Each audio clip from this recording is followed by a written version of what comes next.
25 में बताया गया है सेम चीज जैसा अभी हम लोग बना रहे थे 23 के जैसा, पर कुछ अंतर है इसमें 3000 और 5000 लेवल का आपको दिया हुआ है। 60% और 100% प्रोडक्ट कैपेसिटी के हिसाब से आपका बजट बनाया हुआ है अलग अलग यूनिट का, 3000 यूनिट्स के लिए और 5000 यूनिट्स के लिए। यहां तक क्लियर सबको?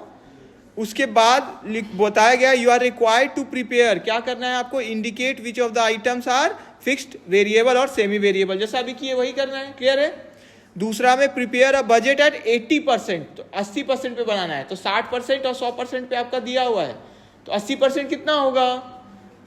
किसी का भी 100% दिया ही हुआ है 5000, तो उसी का 80% निकाल देंगे। 5000 इंटू 80% कितना होगा? 8 5 40, 4000। क्लियर है? तो कितना यूनिट्स के लिए बनाना है आपको? 4000। क्लियर हो गया? ठीक है, तो 4000 यूनिट्स के लिए बनाना है। और लिखा है find the total manufacturing overhead per unit of output. Manufacturing overhead भी आपको निकालना है। ठीक है, तो total manufacturing cost per unit निकालना है। टोटल मैन्युफैक्चरिंग कॉस्ट कितना आएगा मेरा, मैन्युफैक्चरिंग का यहां बात किया जा रहा है। Total manufacturing cost per unit मेरा कितना आएगा। ठीक है, तो टोटल मैन्युफैक्चरिंग कॉस्ट देखिए मेरा, जब हम लोग कितना बना रहे थे 60% पे जब हम लोग काम कर रहे थे तो मेरा टोटल कॉस्ट कितना आ रहा था 49,000, और 100% पे कितना आ रहा है 60,000। तो हम मेरा पर यूनिट हम लोग निकाल सकते हैं ना कि उस समय पर यूनिट कितना आया, उस समय पर यूनिट कितना आया। उसी तरह जब हम लोग 80% का जब मेरा टोटल निकाल लेंगे तो उसको डिवाइड कर देंगे कितना यूनिट से, 4000 यूनिट से।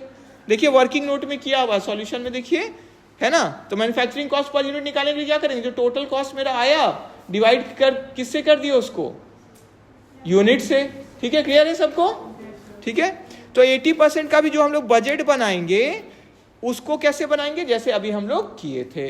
तो यहाँ पे जो अभी हम लोग देख रहे हैं और पिछले क्वेश्चन में क्या अंतर था, पिछले क्वेश्चन में आपका पर यूनिट दिया हुआ था और यहाँ क्या दिया हुआ है, टोटल दिया हुआ है। समझ में आया अंतर? वहां पर यूनिट में था, यहाँ टोटल है। और जब टोटल में रहता है तब वेरिएबल निकालने का क्या फॉर्मूला होता है, क्या था फॉर्मूला, कि जो चेंज इन कॉस्ट आया है ऊपर और divided by change in units, वो कहां रहता है, नीचे। तो इसीलिए देखिए वेरिएबल जो इसका निकाला गया है सॉल्यूशन में, देखिए वो कितना है, वेजेस का देखिए 6000 डिवाइडेड बाय कितना किए हम लोग 3000। तो ये वेरिएबल का देखने के लिए कि वेरिएबल है कि नहीं। तो देखिए जब 3000 यूनिट्स हम लोग बना रहे थे तो वेजेस कितना है 6000। क्लियर है? तो 6000 डिवाइडेड बाय 3000 कितना हो गया, 2 रुपया पर यूनिट। उसी तरह 10,000 डिवाइडेड बाय 5000, जब 100% पे काम, तो इसमें भी कितना आया 2 रुपया। तो मतलब इसका क्या मतलब है, वो तो चेंज नहीं हो रहा है ना, वो तो उतना ही है। तो इसका मतलब क्या है, वो वेरिएबल कॉस्ट है ना। जैसे हम अपना प्रोडक्शन बढ़ाए, कितना 3000 यूनिट से 5000 बढ़ाए, तो मेरा क्या हो गया 2 ही रुपया के हिसाब से पर यूनिट बढ़ा है। क्लियर सबको? उसी तरह हम लोग चेक किए कंज्यूमेबल स्टोर का जो सेकंड नंबर पे दिया हुआ था, तो 4500 डिवाइडेड बाय 3000, और इसी तरह 10,000 वाला कितना 7500 डिवाइडेड बाय 3000। ये देखने के लिए कि मेरा ये वेरिएबल है कि नहीं है वेरिएबल। तो दोनों में सेम आ रहा है, कितना आ रहा है 1.5 पर यूनिट। क्लियर है? बुक में एक ही जगह बस लिखा है ₹2 पर यूनिट, आप दोनों जगह दिखाइएगा। 6000 जैसे 6000 डिवाइडेड बाय 3000 वहां भी लिखिएगा 2 रुपया पर यूनिट आया, और उसी तरह 10,000 डिवाइडेड बाय 5000 वहां भी 2 रुपया पर यूनिट। क्लियर सबको? उसी तरह 1.5 रुपया भी दोनों तरफ दिखाएगा, तब ना समझ में आएगा। तो बुक में डायरेक्ट लिखा हुआ है। क्लियर है? फिर हम लोग क्या करेंगे, देखिए अब जो मेरा देखिए फिक्स्ड कॉस्ट भी पता चल जा रहा है, डिप्रिसिएशन और इंश्योरेंस का देखिए अमाउंट दोनों में 20-20 हजार और 5-5 हजार है। क्लियर है सबको? तो ये कौन सा कॉस्ट होता है, फिक्स्ड। ठीक है, तो ये तो कहां चल जाएगा मेरा, फिक्स्ड में। अब जो बाकी बचा है उसको भी चेक करना है, ऐसे ही नहीं बोलना कि बाकी सेमी वेरिएबल, उसको भी चेक करना होगा। तो जब हम लोग देखेंगे मेंटेनेंस का, मेंटेनेंस में देखिए 5500 है, इसको आप 3000 से पहले डिवाइड करके देखिए, 5500 डिवाइडेड बाय 3000। कॉपी में लिखिए, कॉपी में लिखिए। मेंटेनेंस कॉस्ट का हम लोग जब निकालेंगे कि इसका कितना आ रहा है, ठीक है, ये चेक करना है हमको कि वेरिएबल है कि वेरिएबल है कि नहीं, पहले तो वो चेक करेंगे। कौन सा इलस्ट्रेशन है, 25 ना, 25 है ना। ठीक है, कौन सा कॉस्ट है, मेंटेनेंस कॉस्ट। दो तो इजी था, हम बोल दिए सीधे सीधे। मेंटेनेंस कॉस्ट को देखिए, तो मेंटेनेंस कॉस्ट का क्या क्या सिचुएशन आ रहा है, कितना है ये 5500 इसको किससे डिवाइड करेंगे हम लोग? 3000 से। और एक जगह क्या करेंगे? दूसरा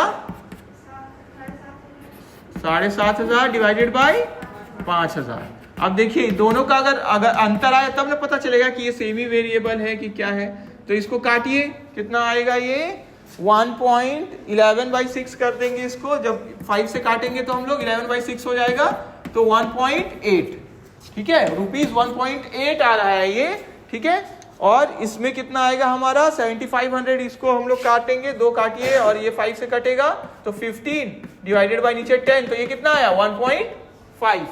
देखिए, तो जब हम लोग ये किए तब पता चला दोनों में अंतर है ना, डिफरेंस है ना, है कि नहीं? तो इसका क्या मतलब है? ये कौन सा कॉस्ट हो गया आपका? Semi variable. कैसे जाने बताइए? वेरिएबल होता दोनों में सेम आता, 1.8 तो वेरिएबल नहीं है। फिक्स्ड होता तो दोनों में सेम होता, यहाँ भी 5500 यहाँ भी 5500, तो फिक्स भी नहीं है, तो बचा क्या? Semi variable. तो मेंटेनेंस कॉस्ट हम लोग क्या निष्कर्ष पे पहुंचे कि कौन सा कॉस्ट है? Semi variable. क्यों? बिकॉज पर यूनिट जो आया है आपका वो क्या आया है? डिफरेंट। बिकॉज, ठीक है, तो ये सेमी वेरिएबल कॉस्ट हो गया because per unit cost is different. Clear हो गया? क्लियर है सबको?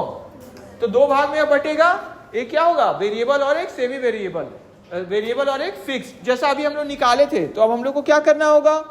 हम लोग को देखना होगा कि इसमें से कितना पार्ट वेरिएबल है और कितना पार्ट फिक्स्ड है। तो हम लोग पहले जब 2 टोटल कॉस्ट दिया रहता है तो कैसे निकालते हैं? बड़ा वाला कॉस्ट माइनस छोटा वाला कॉस्ट डिवाइडेड बाय बड़ा वाला यूनिट माइनस छोटा वाला यूनिट। क्लियर हो गया? ठीक है, तो change in cost divided by change in units. तो हम लोग उससे क्या निकलता है? Variable cost. तो वेरिएबल कॉस्ट अब निकालेंगे इसका। देयरफॉर वेरिएबल कॉस्ट का फॉर्मूला क्या है? Change in cost divided by change in units. कितना कितना आएगा बोलिए? तो ऊपर में चेंज इन कॉस्ट कितना होगा? 7500 माइनस 5500 कितना हो गया? 5500।